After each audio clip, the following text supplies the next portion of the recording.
कोई चक्कर नहीं पड़ने वाला।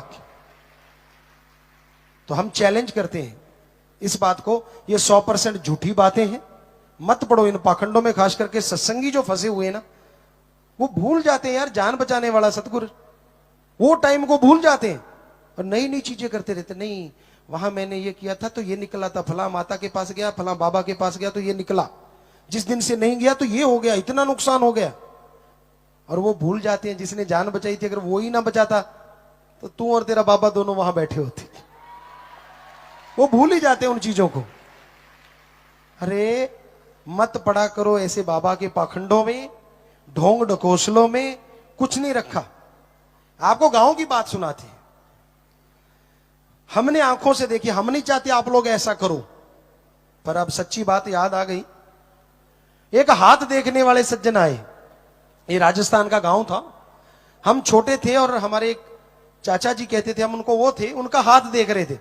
वो इन चीजों में यकीन नहीं करते थे। तो हाथ देखते देखते कहने लगा, आप पे तो बहुत सारे ग्रह हैं। कहता अच्छा। कहता जी मंगल जी का है, वो तो चलो मैं जैसे तैसे निकालूंगा, फिर शनि जी आ जाएंगे, वो तो बड़ी गड़बड़ करेंगे, उसको भी मैं निकाल दूंगा, फिर राहु केतु आ जाएंगे, बहुत बोझ है आपके ऊपर। तो वो कहने लगा, महोदय मुझे यूं लगता है बोझ आप पे आने वाला है।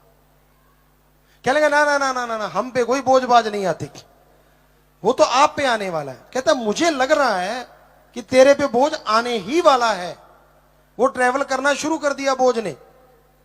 कहता ना जी हम पे नहीं होता। वो जाट जिम्मेदार था बेचारा जो बोल रहा था कि तेरे पे बोझ आने वाला, नहीं माना।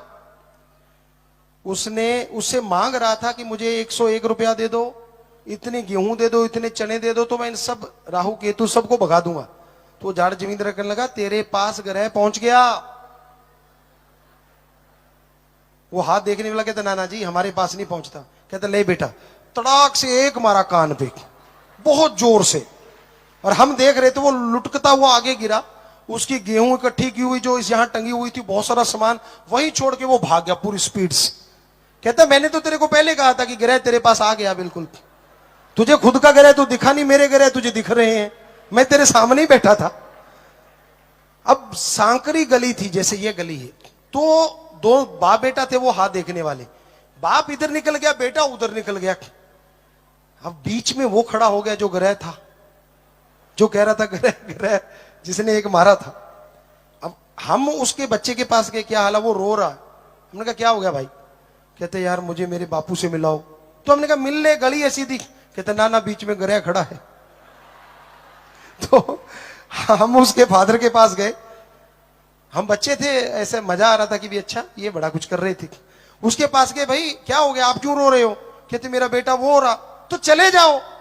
कहते भयंकर ग्रह खड़ा है बीच में, भयंकर ग्रह। तो हमने उनके पास गए, चाचा ताऊ जो हो गया छोड़ो ना आप। कहता नहीं इससे पूछ लो मेरा ग्रह बाकी है कि नहीं अभी। तो हमने उनसे कहा कि आपको बोल दो कि आपके ग्रह तो उतर गए। तो उसने कहा जाट महाराज आपके तो सारे ग्रह उतर गए, आप में कहां ग्रह आने वाले। कहता चंगा चंगा फिर मैं घर जाता हूं। फिर वो घर गया और फिर वो बाप बेटे का मिलन हुआ। तो भाई ऐसा करना मत, हम नहीं चाहते ऐसा करो। वो गलत था कि मारना मराना बिल्कुल गलत होता है, लेकिन ये है पाखंडवाद। माता बहनें तो झट से अच्छा मेरे हाथ को देख, मेरी उम्र कितनी है। वो उसके पास थोक की उम्र नहीं है जो तेरी उम्र बढ़ा देगा। वो तो बेचारा खुद की उम्र भोग रहा है कि कैसे तैसे आप पैसा दे दो बेचारे को कुछ खाने को मिल जाए। वो ज्योतिषी गए जो सही बताया करते थे, आज पाखंडी ज्यादा हैं। कोई टाइम था वो बताया करते थे, सच था, कुछ ना कुछ वो ज्योतिषी कर लेते थे। आज भी कोई ना कोई होगा, पर वो बेचारा हो सकते जंगलों में बैठा हो या कहीं और बैठा हो। ज्यादातर पाखंडी हैं, ढोंगी हैं, जो लोगों को लूट रहे हैं।